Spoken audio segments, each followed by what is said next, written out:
Breaking news Telangana తల్లి విగ్రహ ఆవిష్కరణకు సర్వం సిద్ధమైంది. విగ్రహ నమూనాను తెలంగాణ ప్రభుత్వం విడుదల చేసింది. ఈ నెల 9న సీఎం రేవంత్ రెడ్డి విగ్రహాన్ని ఆవిష్కరించనున్నారు.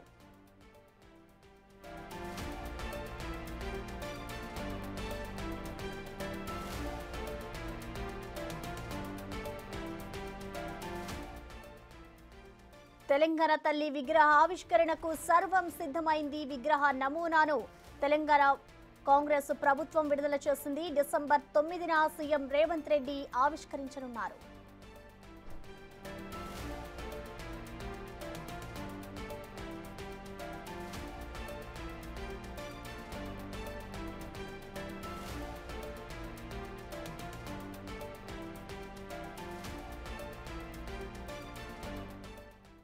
తెలంగాణ తల్లి విగ్రహ ఆవిష్కరణకు సంబంధించిన కంప్లీట్ డీటెయిల్స్ ని మా editor in chief PV Srinivas అందిస్తారు. శ్రీనివాస్, కొత్తగా తెలంగాణ తల్లి నమూనాని రూపొందించారు. ఆ విగ్రహం కూడా దాదాపుగా తయారైంది. మరి రేపు ప్రధానంగా తెలంగాణ ఫార్మేషన్ సంబంధించిన చిదంబరం చేసిన ప్రకటన కూడా డిసెంబర్ 9నే ప్రకటన చేశాడు. 2009 డిసెంబర్ 9న చేసినటువంటి ప్రకటన నేపథ్యంలో 9వ తారీఖున సెక్రటరియట్ ఆవరణలో తెలంగాణ తల్లి విగ్రహావిష్కరణ చేయాలని నిర్ణయించుకున్నారు. ఆ విగ్రహం నమూనా ఎలా చర్చలు, దాని మీద అనేక అనుమానాలు, అపోహలు, లేకుంటే ఏ రకంగా ఉండబోతుంది అనేటువంటిది, ఎందుకంటే ఇప్పటిదాకా ఎవరి దగ్గర లేదు. మొట్టమొదటిసారిగా బిగ్ టీవీకి ఆ నమూనా, తెలంగాణ తల్లికి సంబంధించిన పూర్తి స్థాయి నమూనా మనకి బిగ్ టీవీ ఎక్స్క్లూజివ్ గా సంపాదించింది. దానికి సంబంధించి చూస్తే కనుక దాంట్లో ఒక శ్రామిక మహిళ, ఒక సాధారణ మహిళలాగా తెలంగాణ సంస్కృతి అనేటువంటిది ఉట్టిపడే విధంగా, ఎందుకంటే దేవతల్లాగానో లేకుంటే ఒక ఆడంబరాలు లేకుండా సాదాసీదాగా ఇంత ముందు ఉన్నటువంటి తెలంగాణ తల్లి విగ్రహం, కిరీటం, వడ్డాణం, అదేవిధంగా బంగారు ఆభరణాలతో ఉండేటువంటి పరిస్థితి చూసాం మనం. అంటే కేసీఆర్, టీఆర్ఎస్ రూపొందించినటువంటి తెలంగాణ తల్లి అనేటువంటిది మన సంస్కృతికి ఉట్టిపడే విధంగా లేదు అనేటువంటి చర్చ, భావన సర్వత్రా ఉద్యమ సమయంలో కానీ తర్వాత కానీ వ్యక్తమైంది. దీని మీద ముఖ్యమంత్రి ఆనాడు పిసిసి చీఫ్ గా ఉన్న రోజుల్లోనే తెలంగాణకు సంబంధించినటువంటి 4-5 విషయాల్లో తెలంగాణ ఉద్యమ స్ఫూర్తిని ప్రతిబింబించలేదు, తెలంగాణ ఆకాంక్షని ప్రతిబింబించే విధంగా, తెలంగాణ సంస్కృతిని ప్రతిబింబించే విధంగా లేదు. ఆనాడే మనం ఇది చర్చ జరిగింది. ఎందుకంటే టీజీ అంటే తెలంగాణ అంటే టీజీ అనేటువంటి అభిప్రాయం ఉండే. గోడల నిండా ఆనాడు తెలంగాణ ఉద్యమ సమయంలో గోడల నిండా తెలంగాణ అనేటువంటిది టీజీ అనేటువంటిది ఏపీ స్థానంలో ఏపీని కొట్టేసి టీజీ అని రాయటం అనేటువంటిది తెలంగాణ ఉద్యమ సమయంలో పెద్ద ఎత్తున తెలంగాణ ప్రాంతంలో జరిగింది. కానీ రాష్ట్ర విభజన తర్వాత కేసీఆర్ ముఖ్యమంత్రి అయిన తర్వాత టీజీ అనేదాన్ని మరి సెంటిమెంటా మరి ఇంకోట కారణం తెలియకపోయినా టీజీ కాకుండా టీఎస్ అని పెట్టారు. ఆ విషయంలో కూడా ఆనాడు పిసిసి చీఫ్ గా ఉన్నప్పుడు ఈ తెలంగాణ సంస్కృతి అనేటువంటిది, అంటే తెలంగాణ ఉద్యమ సమయంలో ప్రజల ఆకాంక్ష ఇది కాదు, టీఎస్ కాదు టీజీ, మీ అధికారంలోకి వస్తే టీజీగా మారుస్తాం అని చెప్పినటువంటి సందర్భం ఒకటి. అదేవిధంగా తెలంగాణ ఉద్యమ సమయంలో అన్నిటికన్నా ముఖ్యంగా తెలంగాణ ఉద్యమానికి స్ఫూర్తినిచ్చినటువంటిది అందశ్రీ రాసినటువంటి జై జై హే తెలంగాణ. ఆ పాటకు సంబంధించినటువంటి ఒక రకంగా ప్రతి ఉద్యమ సభ ప్రారంభానికి ముందు కానీ, లేకుంటే అనేక సందర్భాల్లో ఖమ్మం లాంటి ఖమ్మం కోర్టు, జిల్లా కోర్టులు అయితే దర్దాపుగా 2 సంవత్సరాలు 3 సంవత్సరాల పాటు ఏకదాటిగా ప్రతి అంటే కోర్టు కార్యక్రమాలు ప్రారంభమయ్యే ముందు ఖమ్మం జిల్లా కోర్టులో జై జై హే తెలంగాణ పాడి లాయర్లు జేఏసీ ఆధ్వర్యంలో వాళ్ళందరూ లోపలికి విధులకు హాజరయ్యేవాళ్ళు.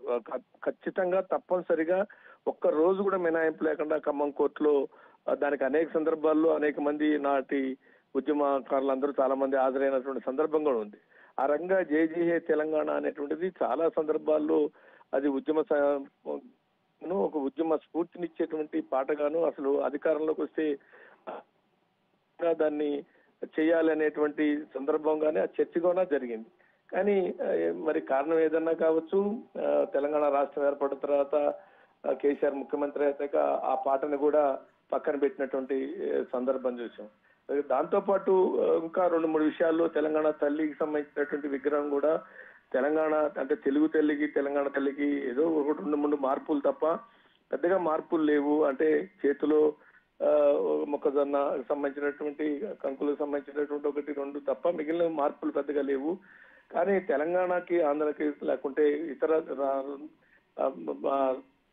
సంస్కృతికి మనకి తేడా డిఫరెన్స్ ఉంది. తెలంగాణలో ఒక పోరాట పటిమ లేకుంటే ఒక శ్రామిక సింబాలిక్ గా ఉండేటువంటిది, ఆ రకంగా కుమరాలు ఆర్భాటాలు లేకుండా ఉండేటువంటి ఒక తల్లి, ఒక మధ్య తరగతి లేకుంటే పేద పోరాట స్ఫూర్తినిచ్చేటువంటి విధంగా ఉండాలి. అంతేగాని మనకి లేని సంస్కృతిని మనం కొని తెచ్చుకొని మనం చేయటం అనేటువంటిది పెద్దగా అది మంచిది కాదు అనేటువంటి భావన ఆ రోజే చర్చ చేశారు. ఆ తర్వాత గాంధీ భవన్ లో కూడా ఒక నమూనాను కూడా ఆనాడు ఒక అంటే ఆవిష్కరించడం జరిగింది.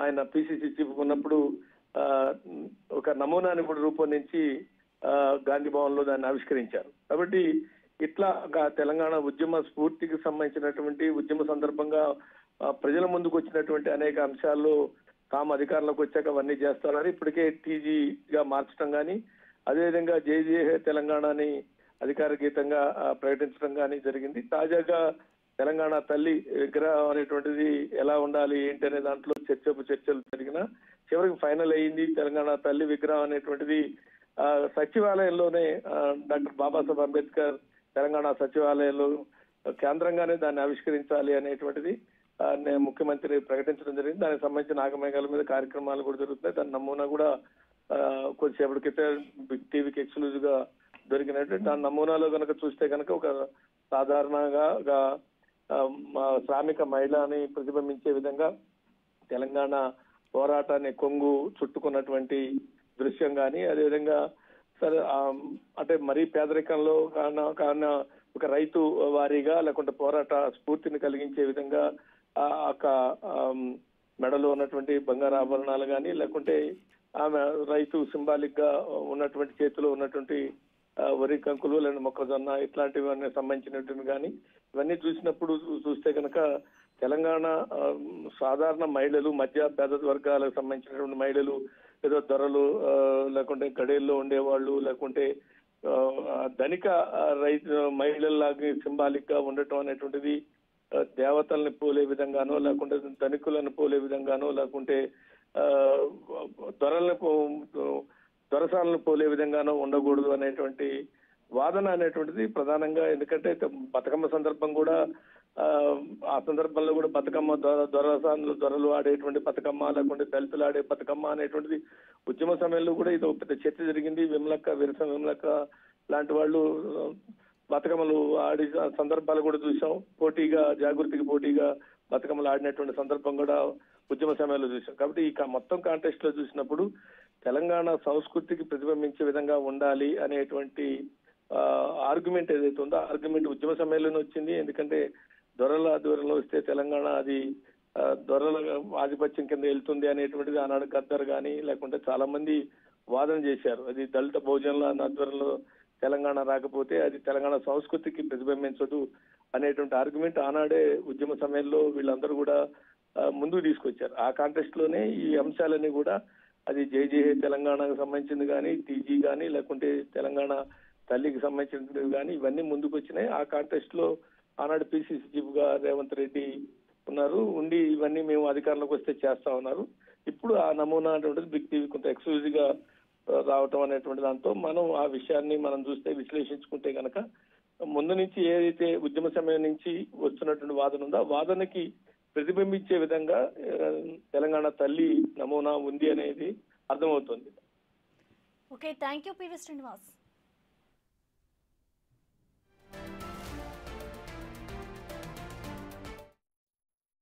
అదేవిధంగా డిసెంబర్ 9 రోజు సచివాలయంలో తెలంగాణ తల్లి విగ్రహ ఆవిష్కరణ ఉన్నది. ఆ రోజు మహిళా సంఘాల సభ్యులందరినీ 1,00,000 మందిని అక్కడికి ఆహ్వానించడం జరుగుతుంది. చీఫ్ సెక్రటరీ గారికి, సీతక్క గారికి ఈ వేదిక మీద నుంచి ఆదేశాలు ఇస్తున్నా. తెలంగాణ తల్లి విగ్రహ ఆవిష్కరణ మీ కరతాల తండ్రుల మధ్యలోనే డిసెంబర్ 9 సాయంత్రం ప్రారంభించుకోవాలనుకుంటున్నాం. మేము అందరినీ